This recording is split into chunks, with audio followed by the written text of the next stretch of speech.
Un si petit pays pour pourtant avoir vivier infini de talent, c'est l'histoire du Portugal. Et ils l'ont prouvé une fois de plus en remportant la Coupe du Monde du 17, quelques mois seulement après avoir remporté l'Euro. Et je vais vous donner les plus grandes pépites de cette nouvelle génération, vous n'êtes clairement pas prêts. Vous allez rapidement en entendre parler d'eux à mon avis.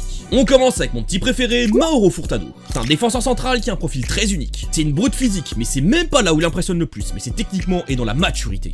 C'est par lui où commence le jeu de l'équipe, c'est le premier relanceur. On lui donne la balle, il distribue et peut même lancer des attaques avec cette passe qui casse des lignes. En plus de ça, si tu le presses, il a cette capacité de dribble, tu peux littéralement rien faire contre lui, et il est très mature pour un joueur de 16 ans. Il pourrait abuser de ses capacités, mais non, il prend souvent les bonnes décisions. Il joue comme un daron de 26 ans. Je n'ai aucun doute qu'il explosera par son profil atypique, il a tout ce qu'on demande d'un défenseur central au plus haut niveau. Benfica, vous avez intérêt à bien s'occuper de lui, pas comme les jeunes ces dernières saisons. Et pour le suivant aussi d'ailleurs, avec le latéral droit Daniel Banjaki. Alors lui, il est monstrueux, c'est un tank humain. Il allie une énorme force physique avec une vitesse et une accélération impressionnante.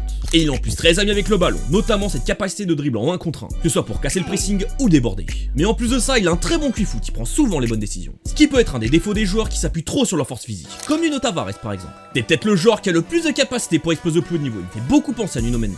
On continue avec celui qui a été élu MVP de la compétition, Mateo Schmid. Il a mis un triplé en Ligue des Champions il y a quelques jours et a remporté hier la Coupe du Monde du 17, c'est exceptionnel. Non, plus sérieusement, il a été excellent et surtout très beau à voir jouer, c'est un numéro 10 à l'ancienne qui embellit le match à chaque toucher de balle. Il combine une très bonne qualité technique, une capacité d'accélérer le jeu, mais aussi capable de le ralentir. Il est même très bon en dribble grâce à une bonne explosivité. Ce qui m'a surtout impressionné, c'est qu'il est instinctif, il réfléchit et agit très rapidement, tout en faisant le bon choix. Après Fab Vieira, Rodrigo Moura et maintenant Mateo Schmid, le FC Porto ont vraiment un savoir-faire pour former des numéros 10.